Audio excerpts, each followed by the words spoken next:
Hello and welcome to Five to Flow's five-part series on diversity, equity, and inclusion in the workplace. My name is AJ Bellarosa and I am the Chief Marketing and Communications Officer at Five to Flow. Five to Flow wanted to launch this five-part series to provide a forum for people to talk about diversity, equity, and inclusion and how to drive momentum in today's corporate world. Throughout my experience across the globe, I have found that the only way to improve diversity, equity, and inclusion is to understand and listen to people's stories.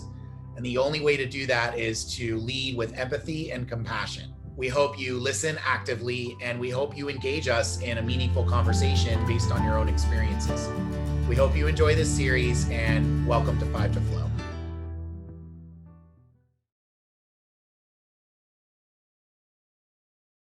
What do you think are the successes and pitfalls of building a diverse talent pipeline? So since you just mentioned something, Leanne, you can come off mute again quickly and address this one, and then I'll take it around the crew. Yeah, I think it really goes, I think some of the opportunity that we have in building a diverse talent pipeline goes beyond just saying, we want diversity within our organization. There's a lot of commitment that I think we have to make in the process of making that so. So writing inclusive job descriptions so that people see themselves as, as candidates that are a really good fit for the opportunity is important. Identifying competencies, not just experience, because we know that underrepresented talent may not have had the chances to be in those positions, but they have the competency and the potential and the leadership to really be successful. I think also designing the right interview committees is an important piece of this. So making sure that people feel comfortable and welcome as they're getting to know your firm, and sort of putting that best foot forward. And then designing interview questions for each stage to really ensure an unbiased process, I think is really important that companies are thinking about and implementing. I love those. And I talked about that quite a bit in another recent interview on preparing job descriptions and then preparing people to apply for them, whether they qualify for every single piece. So on the same line with that, Dawn, maybe you and Lisa can kind of tag team on the thought process between what you do and with Oasis for Girls, how you prepare people for interviews and some of this diverse pipeline that's being built. So Dawn? Lisa? I'll jump in. Awesome. I think a lot of the work that we do, so one of the areas of work that I support in the Bay region is called K-12 Strong Workforce Program. So we provide funding to K-12 districts and community college partners to build this workforce pipeline. And a big part of what we're doing in that is supporting the development of work-based learning experiences and youth apprenticeships, pre-apprenticeships, and getting young people prepared to go into full apprenticeships across a wide array of industries and more discrete pathways. So it could be hospitality, it could be ag, it could be public service, engineering, ICT, et cetera. So that work-based learning experience is really critical. Because we want young people to have the kind of real life applied experiences that they then can translate into employability, to be able to get those jobs that once they go out there, they have the not only the hard skills, but the interpersonal skill sets that are also required and necessary, clearly being able to display and articulate their critical thinking skills that they've garnered while they've been going through this work.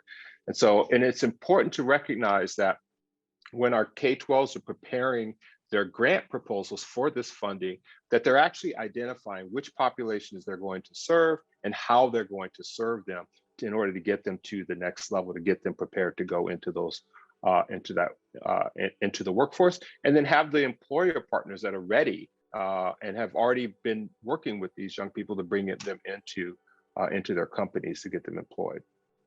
So that's one successful strategy. I'm in love with that term heart skills, and I think it's something I'm experiencing working with Oasis for Girls. So Lisa, what are your thoughts on that as well, along with the questions on the diverse talent pipeline? Well, I think it's so important to expose young people to opportunities that they probably wouldn't have had. At Oasis, we have career nights where we introduce the girls to different Bay Area companies, and they have so many opportunities for apprenticeships and to just expand their horizon and start hoping and dreaming. And that's what we really want to do, is open the opportunity to so many other people. And for the corporations, for the companies, they get to dispel a lot of stereotypes that aren't really founded, and they awaken their own curiosity. So that's important. Awesome.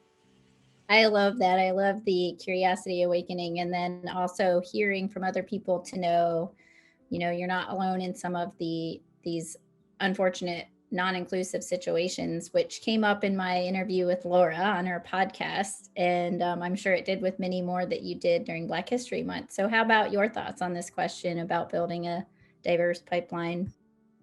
Well, I think the first thing is like, I hate the word pipeline, and instead, because like you're putting people stuck in a pipe and they're gonna just like kind of move along, and it doesn't really work for me. So instead, what I always say, kind of how we were saying earlier about meeting people where they are, it's letting folks know that the world is their oyster in a wide variety of industries. So when you're talking to high school students, one of the things we always do is say, okay, who here in the classroom is the problem solver? Who's the one who gets you guys always out of trouble? Who's the one who plans everything?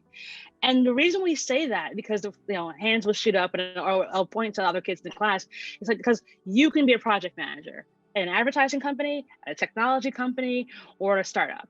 And when you put it in that language, whereby you're talking to them in the skills that they know already, is it supposed to be like, oh, well, you have to have gone to PMP school to be a project manager? Instead, I'm helping you see the world in a way that relates to you, that is actually inclusive, because you're helping and tapping into the skills that they inherently already have.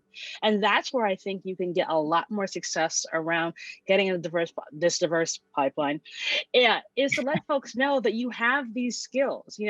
Everyone's a hybrid. Like I don't hire anyone who's an event planner at my agency. It's like, I want to know what you've done before, who you know, how have you been able to solve problems? Because if you can do that, I can teach you how to run a show.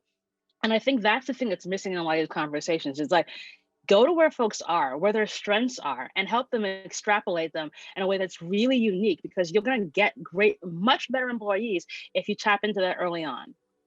I love that. And thank you for pointing out that word too. Well, I was just on a coaching session with Oasis for Girls, and we had this exact conversation where she was hesitant to apply for a job because it's working with kids and she doesn't have technical experience. And I'm like, don't you have a little small cousin running around here helping every day? Like, those stories of your life experiences totally go right into these job roles that a lot of people forget to think about as core competencies and skills that they have inherently that they've been practicing for ages, and just don't fit just perfectly in this like job description thing. So I'm curious, Lorena, same question to you, how you're focusing on bringing in more diverse talent into your organization. I think I love everyone's point of view. However, I don't think we have talked about pitfalls. So I'm gonna jump in and say kind of the ugly here. I think when we think about representation, and I'm with you, Laura, I hate the word pipeline as well. It feels like what is that? Anyways, but when we talk about that, we often fall into one or two single things: gender and race. And I think it's not about that. It's about intersectionality, because as we were saying, we are not one single thing. I like to think that we're fluid human beings. And with that comes kind of a lot of things that I want to talk about. The first one is, I feel one of the pitfalls is we are very reactive as organizations. So examples, the Latinx month, then suddenly in that month, everyone puts their people, the Latin people, if they exist, in the cameras.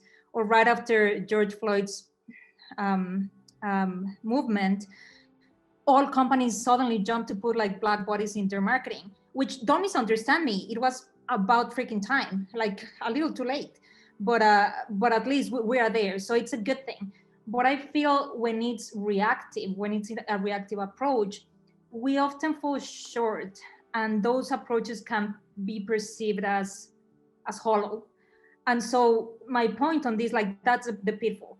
So for me, when I think about how to really recruit and maintain diversity and inclusivity, it's about what, for example, me in an executive position, I always wake up in the morning and I say, what am I really doing on the back end? And so what can I bring to my organization? For example, you can hire all the diversity that you want, but if you don't have the programs in place to make them feel safe and to make them feel successful, it really doesn't matter if you hire like 6 Black people, Latino, Asian, whatever it is, if you don't give them the ambience to really develop. And so what I was thinking is, why we don't go back to the basics? Where are you handling your happy hours, for example, now that events are gonna come back? Where are we sending our kids to school? Like, those things matter, because those things that you practice in your personal life, you're gonna bring them to the job. And so nobody thinks about this enough. How are you, for example, holding what we call discussion maps, where you identify what are the voices in single meetings that are shut down simply because personality traits, cultural traits, whatever, and you identify those voices and you put the spotlight on them to really create a space where everyone can talk and where everyone can feel safe, regardless of your gender, your sexual orientation, et cetera, et cetera. So that would be my 2 cents to this conversation. Thank you so much. That was very powerful. Thank you for joining us today. Stay tuned next week for part 3 of our series on DEI in the workplace.